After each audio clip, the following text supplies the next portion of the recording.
আজকে রান্না করব এই ছোট পোনা মাছের কয়েকটা পেটি রয়ে গেছে পাতলা পাতলা। এই পেটিগুলো দিয়ে আমি এই হলুদ রঙের যে ফুলকপি, এই ফুলকপিটা দিয়ে ঝোল করব। একটা আলু দেবো, দিয়ে ফুলকপিটা দিয়ে, হলুদ রঙের ফুলকপি কিন্তু খাওয়াও ভালো, খেতেও ভালো।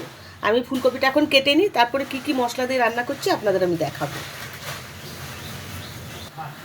দেখুন কপিটা কেটে নিয়েছি, হলুদ কপিটাও কেটে নিয়েছি, আর একটা ছোট আলু কেটে নিয়েছি। আমি এটা একটু নুন আর জল দিয়ে গরম জলে ভালো করে ধুয়ে নিয়েছি। আপনারাও ধুয়ে নেবেন, ফুলকপি সবসময় ধুয়ে নেওয়া ভালো। এই কপিটা রান্না করার জন্য লাগছে, আমি মাছগুলো এখন নুন হলুদ মাখাবো। লাগছে নুন, হলুদ, লঙ্কা গুঁড়ো, জিরে গুঁড়ো, ধনে গুঁড়ো, আর 5 ফোড়ন, গোটা লঙ্কা, তেজপাতা। নুন তো লাগবে, আর পেঁয়াজ কুচানো নিয়েছি, আদা, রসুন আর কাঁচা লঙ্কা বেটে নিয়েছি। আর এখানে টমেটো, লঙ্কা গুঁড়ো, ধনে গুঁড়ো, জিরে গুঁড়ো আমি সব দিয়ে নিয়েছি। এই মশলাটাই আমি দেবো এই তরকারির মধ্যে। এখন আমি কড়াইতে তেল দেবো, তেলটা গরম হতে থাক। মাছটা ভাজবো ভালো করে। আমি এখন মাছটার মধ্যে নুন হলুদ মাখিয়ে নেব।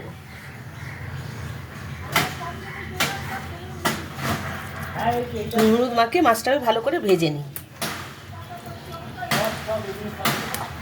পাশে চালতা গাছ আছে একটা, প্রচুর চালতা হয়েছে, কিন্তু ওগুলো আর পারা যাচ্ছে না, তাই গাছের ডালগুলো কাটছে, আওয়াজ আসছে।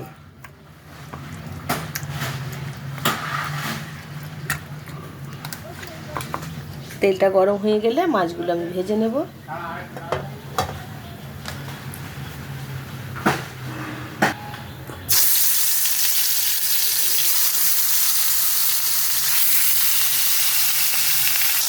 মাছটা ভাজা হয়ে গেছে, মাছগুলো আমি এখন আস্তে আস্তে সবগুলো তুলে নেব। মাছটা তুলে নিয়েছি ভেজে। এখন আমি ওই তেলের মধ্যেই এই ফুলকপিগুলো দিয়ে দেবো। ফুলকপি আর আলুগুলো একটু আমি ভেজে দেবো।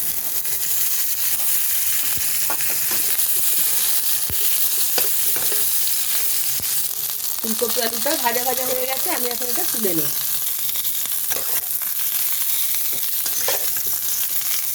ফুলকপি আলুগুলো ভেজে তুলে নিয়েছি। এখন আমি তেল দিয়ে দেব, 2 চামচের মতো তেল দিলাম, দিয়ে একদম বসিয়ে দেবো তরকারিটা।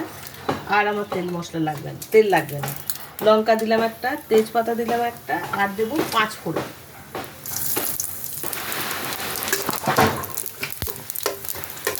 কাজ কেটেই যাচ্ছে।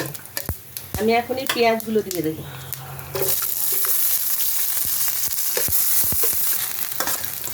পেঁয়াজটা ভাজা ভাজা হয়ে গেছে। এখন আমি এই যে আদা, রসুন আর কাঁচা লঙ্কা একসাথে বেটে রেখেছিলাম,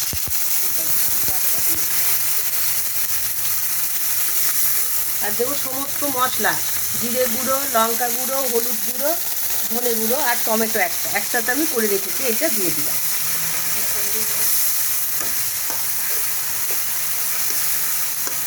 সামান্য একটু জল দেবো, মশলাটা যাতে পুড়ে না যায়, সামান্য। এই বাটিটা ধুয়ে জলটা দিয়ে দিলাম। এখন দেবো নুন, নুন একটু কপি ভাজার সময় দিয়েছিলাম, তাই বুঝে নুনটা দিলাম। ভালো করে নাড়াচাড়া করে নেব। মশলাটা তেল বেরিয়ে আসা পর্যন্ত আমি মশলাটা কষাবো। দেখুন তেল বেরিয়ে এসছে। এখন আমি এই কপি আলুটা এর মধ্যে দিয়ে দেবো।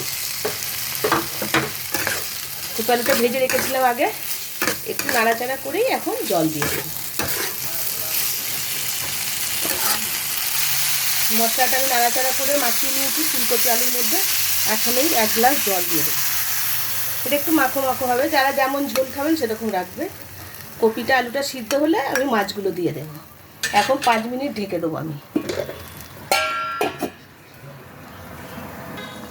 5-6 মিনিট হয়ে গেছে, আমি এখন ঢাকাটা খুলে দেখি। আলুগুলো প্রায় সিদ্ধ হয়ে গেছে, কপিটাও সিদ্ধ হয়ে গেছে। এখন আমি এই মাছগুলো দিয়ে দেবো, দিয়ে 1-2 মিনিট ঢেকে দেবো আমি।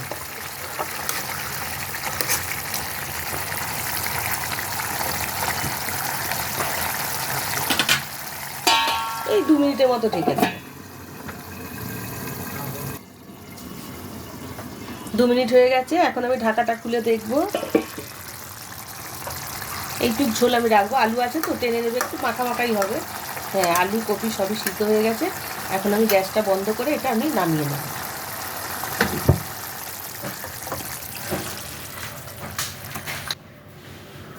হলুদ ফুলকপি এখন আর হলুদ নেই, মশলা মিশে সব এক হয়ে গেছে। সাদা ফুলকপিও যা, হলুদ ফুলকপিও তাই।